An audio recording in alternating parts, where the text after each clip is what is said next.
in this than seeming like it was a fling and they did it for naught.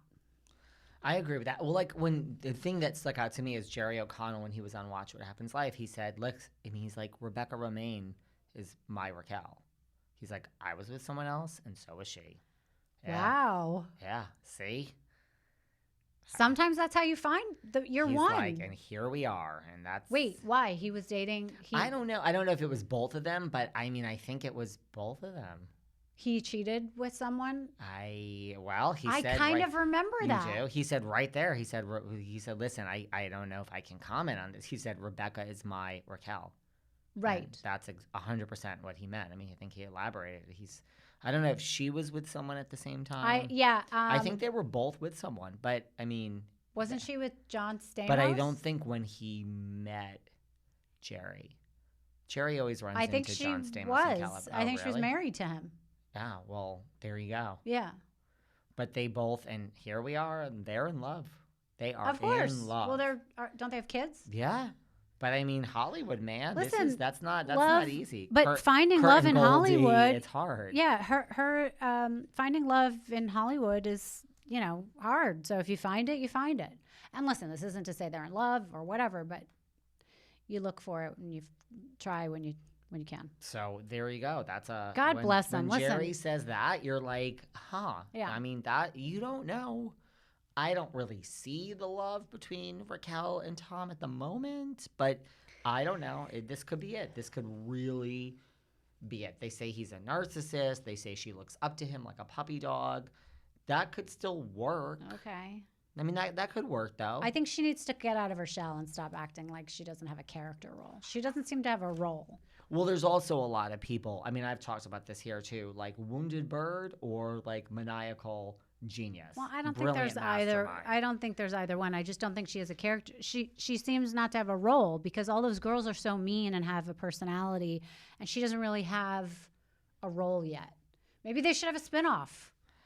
She's talking to TMZ on the street, giving it all. She's by herself, getting her nails done. She was so sad. And then it's like, honey, like I'll be your friend. I'll be friends with Raquel Leviss. So like sad. Raquel Leviss, guess what? The door is open for yeah. I mean, I'll even throw her $1 or $2 to come on the podcast here.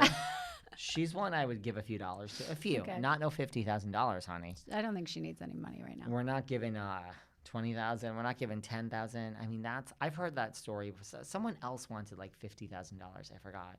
Who? I don't know. Meghan Markle's father. Oh, maybe, yeah. Yeah. I'm sure he wants a lot of money. I'm sure. There's people that have wanted money and I've said no, and then I get them later on, like when they have something to promote. Right. You know? Well, when no one will pay them the money and they just want to come on and they want the fame. First of all, we're backed up for 6 months. I mean, I'm not exaggerating. I could record no more episodes for 6 months. That's how many things I have sitting here. Sorry, everyone, when something comes out and you say it's not timely, that's why. Well, I mean, we talked about for a little bit like how this follows you wherever you go. Sometimes this is what people want to talk to you about. Before we move on to something else, I want to talk to you about Wendy. I want to talk to you about your Wendy Williams interview. Okay. Like it was 2 years ago. Wendy's going through something now. She would be a great guest on my podcast too. Misunderstood. You would get huge ratings. Someone once said to me, like only a few months ago, like, do you want this one? Do you want that one? Do you want Wendy? I'm like, let me think about that. Yeah, I think I'll take Wendy Williams. Yeah. And I'm like, but before you make that call or reach out to whatever people she still has, I'm promising you, Wendy Williams is not coming on Behind the Velvet Rope. I would like her. Like, you just got to know people that are not going to do this podcast. I can guarantee Wendy Williams will not be coming on this podcast. I would love her. Okay. But you were on Wendy like 2 years ago when you were last here, and she, I don't know. I mean, I watched it. We talked about it last time you were here. Yeah. She was rude to you, or she was. And did you tell her like you told me don't mention Tiger? No, I did. I said, Rachel, girl, settled. As I'm walking over here this morning, you're like, let's not talk about Tiger. I'm like, girl, it's 20 minutes and the train's left the station. We have to mention this. Sorry. How do we get to a misunderstood with Rachel Uchitel podcast without talking about the reason you are misunderstood? asked to be on Wendy Williams because Wendy Williams wanted me. She asked me to come on. I'm sure. Because she found out that I was the spokesman for Seeking Arrangement, and she wanted a membership. She was single, and she wanted to be brought onto the site, and she wanted a date. As a sugar mama, because that's how it is. Yeah. One has money and one or a doesn't. sugar baby, actually. She wanted to know the difference. So she asked me to come on on a segment.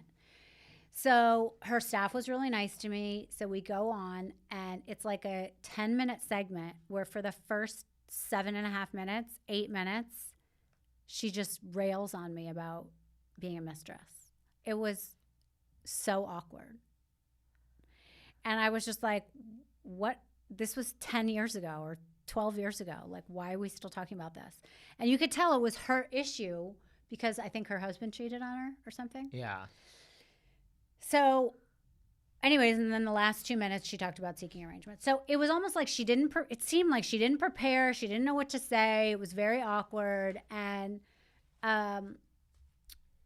anyway, so she got a lot of backlash for it, actually. And people, the press, over and over, I saw a lot of comments about, like, you know, how awkward it was to watch and how well I handled myself. Thank God. I mean, it was really nice that people wrote that. But that how she owed me an apology. So, I mean, it was really awkward. Yeah, it seems awkward. I remember watching it. Yeah. You held your own. So, do you think Wendy owes you an apology? Well, yeah, among some others. But, yeah, I mean, no, it was just a stupid way for her to handle herself. I mean, it was just really bizarre. Again, another woman in a position of power coming on to, like, attack someone for being the other woman, I thought was incredibly wrong. And in a scenario that happened, over a decade before. It seemed totally bizarre to me. I'm like, why are we speaking about this? So I'm not even here to talk about that. So Wendy and Joy Behar owe you an apology. Yeah, let's go down the list. Yeah. I mean, hey, maybe after this podcast comes out, you'll hear from Joy Behar. I don't know if you'll hear from Wendy. She was... They can have me as a guest host on The View. That's better than an apology, dear. Yeah. That would put your Aren't podcast... they constantly circulating people on The View maybe for you should be guest a hosts? co-host on The View. Ooh. Who are they knocking off soon? I don't know. I haven't watched The View in like... I know. They haven't gotten I watched a good with like one. Elizabeth Hasselbeck back in the day. I know. Because they haven't gotten good hosts in a long time. I just was like, from Survivor to a host. Girl, you won. How did that happen? I don't know. But that's how you play the game. That is how you play the game. I mean, after a few years, that's got to be a ton of money to co-host The View and show up. It is very interesting how people get hosting gigs. I mean, remember the woman whose husband died from COVID and now she hosts The Talk? Really? I didn't know that. Yeah. She's on The Talk now? Yeah. Wow. She wrote a book about it. I'm forgetting What do you her mean? name. Like her husband was the first one to die from it? Or? No, she was an actor, or he was an actress. A Broadway? Yes. Oh, that's her? Oh, shit. Mm-hmm. Well, that's not a bad gig. No, that's what I'm saying. Wow. It's a great gig. That's what I'm saying. But you're saying a woman went from Survivor and then... I can't believe I'm blanking on her name, but... You get on a plane and you move to LA when you get that offer.